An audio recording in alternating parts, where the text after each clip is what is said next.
Hello and welcome. My name is Tony Kingham. I'm editor of Border Security Report magazine, and today I'm talking to Bob Van Den Berghe.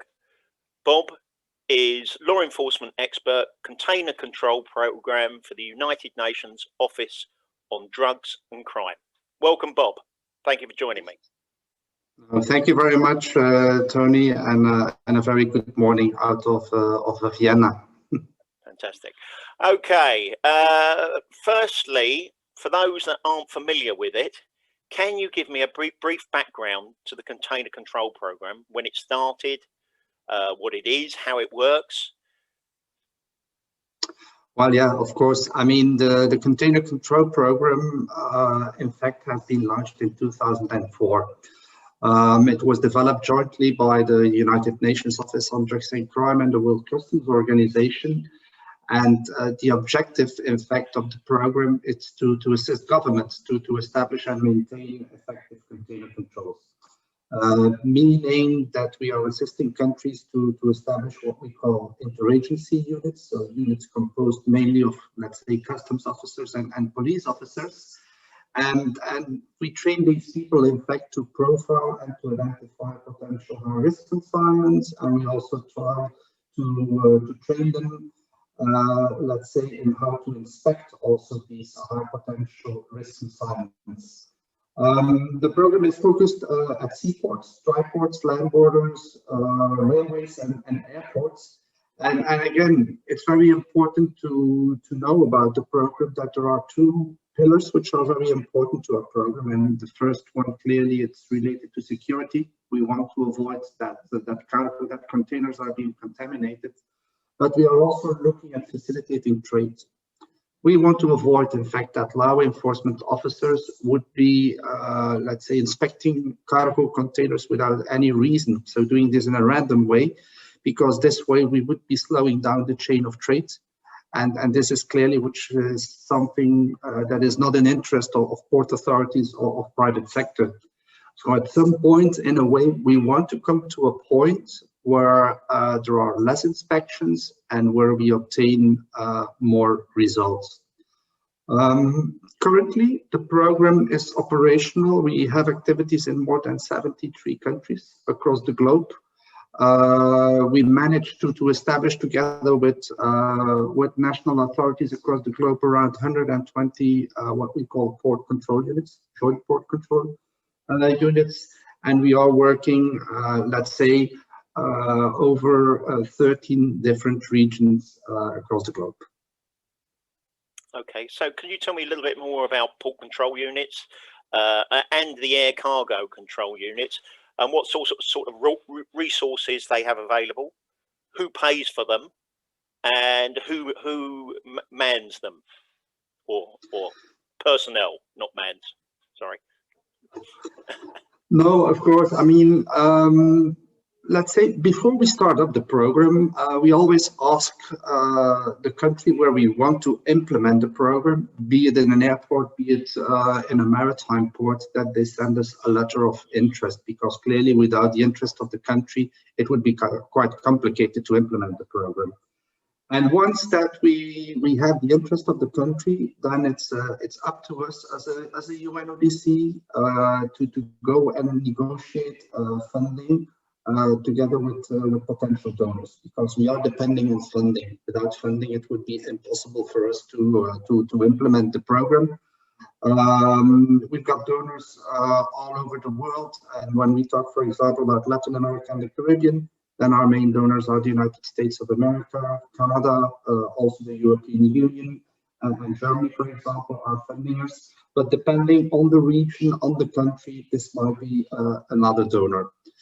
Once we got the donor, in fact, in place, then the next step is to negotiate a memorandum of understanding between UNODC and between the country.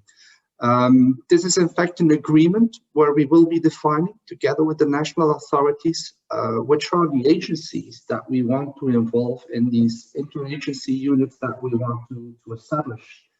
We will be also defining how many people from each agency. So this is in a way, let's say, a kind of a joint decision that we take together with the country. Okay, so in practical terms, what are you doing? Are you installing equipment, or is this a training, mentoring type program, or and in terms of intelligence, how are you using intelligence-led inspections? Well, in fact, from everything which you stated now is correct in a way. Meaning, I mean, so these units that are established, first of all, let me say, once that a unit is being established, and that's in fact where the World Customs Organization steps in. Meaning we've got a fixed pool of trainers, mainly based at the headquarters of the World Customs Organization in Brussels. We also have some trainers in UNODC.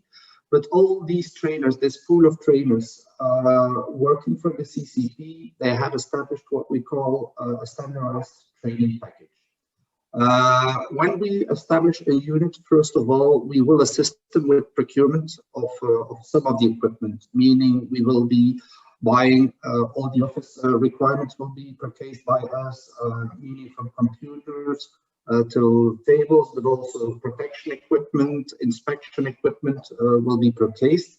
But we are not looking, let's say, at the great ticket purchases. So we are not looking at the big scanners. It's more, let's say, the daily inspection equipment that is needed to inspect containers or cargo. But coming back to the training element, we've got a cycle, in fact, a training cycle which is in place. And when we establish a unit, we always start with a 2 weeks theoretical training, which means that two of our trainers, our experts, will be traveling to the country, will be traveling to the port, to the international airport, in fact, to deliver a 2 weeks theoretical training. We are going to look what kind of commercial documents exist, how can I recognize risk indicators, which kind of procedures are in place in a port. And so this goes into a 2 weeks theoretical training. In the second stage, this is the practical training, meaning that again, two of our expert trainers will be traveling again to the country, to the airport, the land port, maritime port, depending on where we are establishing the units. And this is, in fact, well, practical, meaning our trainers will go into the container terminal, doing physical inspections together with, let's say, the trained law enforcement officers from the unit, training them on how can I recognize if a seal has been manipulated? How am I able to recognize if there might be a hidden space in the structure of a container? How can I see, for example, if I open a container, be it an air cargo container, be it a maritime container, but how can I see the way it has been stuffed that there might be something suspicious? And also, I mean, our program is not a quick fix, meaning that we just train people and we buy some equipment and then we disappear. Our trainers and our regional coordinators that are in place in the different regions will be visiting each 2-3 months these units and train those people. But also, let's say, identify together with the unit, together with the country, together with the national authorities, identify what might be a specialized or advanced training that might be of added value to the unit. Meaning, if we talk about Central America, for example, a lot of containers with chemical precursors are being imported. So clearly, we will be training those people more related to this topic. If we talk about Panama, we might be talking about intellectual property rights. So clearly, that's where we are going to work closely with the private sector and also train these people more related to this issue. Besides, let's say, these specialized trainings, and because we got specialized training also in CITES, so protected fauna and flora, also training which is delivered, let's say, against illegal logging. So the, let's say, illicit transports of timber, for example, mainly in source countries in Latin America and the Caribbean, but also in, let's say, destination countries such as in Asia.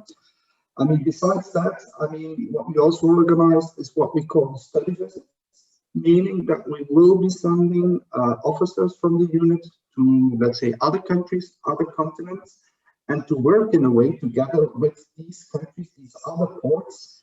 And this is not only to make them understand how it's functioning in other ports, but it's also to establish direct contacts with your colleagues in these ports, because clearly I mean, if I receive a request, let's say from another country or from a colleague, and I know the face behind the email, there will be more trust, and probably you will get your answer much faster, a more open answer. So in this way, we are trying to connect these people in the different countries and continents. And furthermore, that's more, let's say, also related to the intelligence aspect. All these units that are mentioned, so around 120 units worldwide, and all, let's say, main principal ports in Europe, also US, Canada, they're all connected to a communication network that we use, an encrypted communication network called the ContainerCom, a communication tool that has been developed by the World Customs Organization. And this is, in fact, not only just a communication tool, but it's also, let's say, serving as a kind of a library, meaning that we are asking all our units worldwide, if there is a result, if there is a seizure, to upload a kind of a seizure report in this system. Meaning, if there is a seizure, let's say, in Afghanistan of arms and ammunition, and the unit will be uploading this into the system, I mean, then everybody who's connected to the system is able to consult this report. And this might be very important, not just to see because this might be a new modus operandi, but you can also see which company, for example, is involved in this illicit trafficking, because it might be that the same company has got also, let's say, commercial activities in your own country. And then clearly, then it's very interesting to, let's say, to include this into your risk matrix. So in this sense, we are trying to connect and share intelligence among all the units worldwide. Does that system, unless people are analyzing the system and the data all the time, new methodologies, new modus operandi may go unnoticed. Do you flag up does the system flag up particular worrying new methodologies?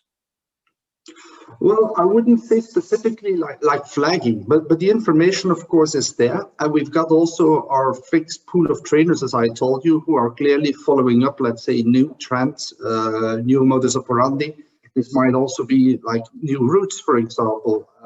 If we look, for example, we see heroin now going, let's say, towards the coast of Eastern Africa, going to South Africa and towards Europe.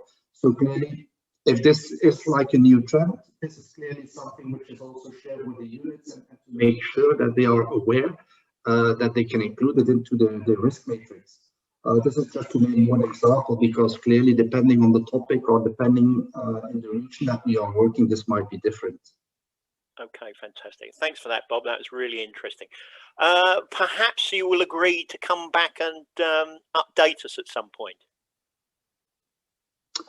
Whenever suitable for you. I mean, we are at your disposal, and again, more than happy to share what we can share with the public. Okay, fantastic. That concludes my chat with Bob today.